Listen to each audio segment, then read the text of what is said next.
Assalamualaikum warahmatullahi wabarakatuh. Alhamdulillah bertemu lagi di channel Wawan Hitam. Tuhan telah menciptakan alam ini begitu indah. Mari mempelajarinya agar kita memahami keindahannya. Saya menemukan keindahan di sini, guys. Pada kasus mengapa ya angin yang berhembus lebih cenderung terasa dingin. Apa itu hipotermia? Ada keindahan di sini, guys. Mari kita pelajari. Jika kita berada dalam satu ruang tertutup atau terbuka yang cukup lama, lalu kita merasakan ada hembusan angin, apa yang kita rasakan? Tentu saja angin terasa lebih segar karena relatif lebih dingin. Mari pelajari. Tangan kita 36 derajat Celcius dan suhu udara adalah 34 derajat Celcius. Jika ada dua zat dengan dua suhu yang berbeda semacam ini terkontak termal, maka dia akan mengikuti hukum kopi ayah saya. Hukum kopi. Hukum apa itu? Ini adalah hukum kopi ayah saya. Ayah saya biasa membuat kopi dengan suhu sekitar 80 derajat Celcius. Sedangkan malam hari suhunya 28 derajat Celcius. Seperti biasa, ayah saya lupa untuk meminumnya sehingga suhu kopi ini akan terus turun hingga mencapai titik setimbang. Pada titik setimbang ini maka terjadi suhu yang sama antara dua zat ini. Dan titik setimbang ini pada kasus ini yaitu 28 derajat Celcius. Jadi kopi sekarang bersuhu 28 derajat Celcius dan kita menyebutnya kopinya sudah dingin.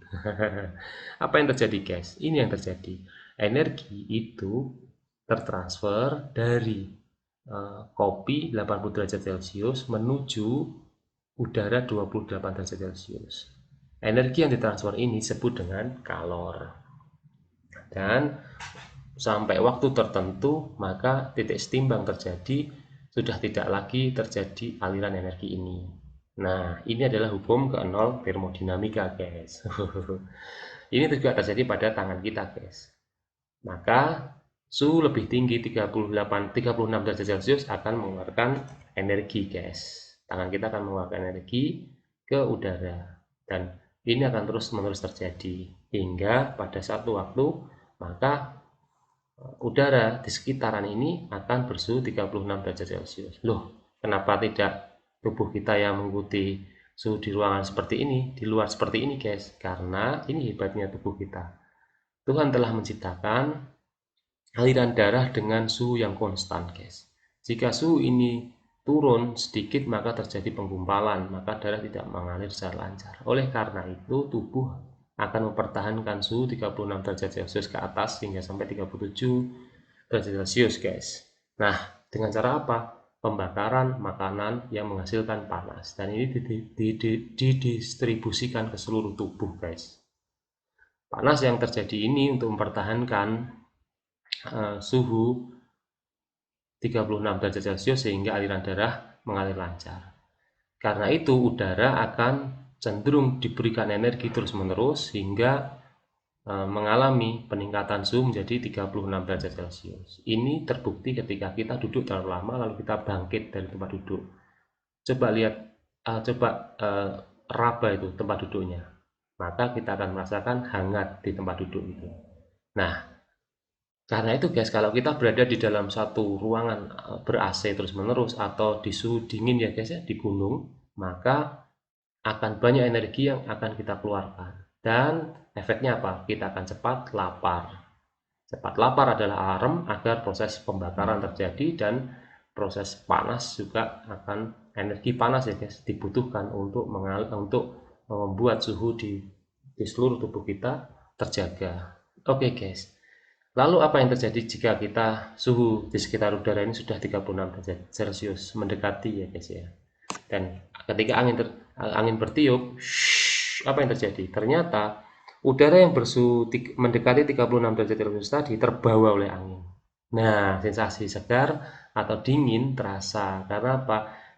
Pada proses titik setimbang dengan udara yang tadi, guys, hingga mencapai suhu 36 derajat, itu adalah titik setimbangnya, maka dia terbawa. Nah, akhirnya kita merasakan sejuk, yaitu partikel udara yang baru akan menempati tempat posisi di sini dan kita akan melakukan proses yang sama dengan yang tadi.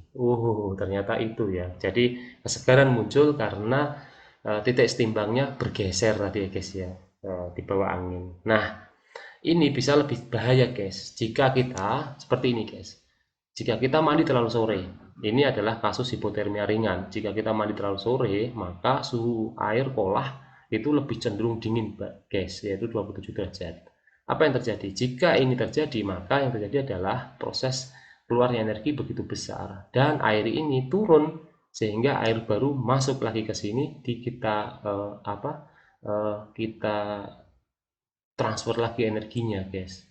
Itulah kontak termal yang terjadi dengan air baru dan itu turun lagi dan begitu seterusnya, karena itu proses energi yang dikeluarkan besar dan ini adalah hipotermia ringan. Dampaknya adalah kita menggigil guys.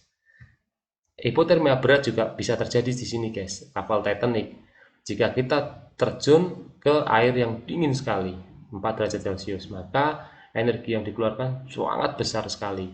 Dan saking besarnya guys, maka proses untuk memproduksi panas tidak cukup waktunya untuk mensupport ini guys, aliran darahnya guys, sehingga ini membeku aliran darahnya dan membirulah semua tubuh kita.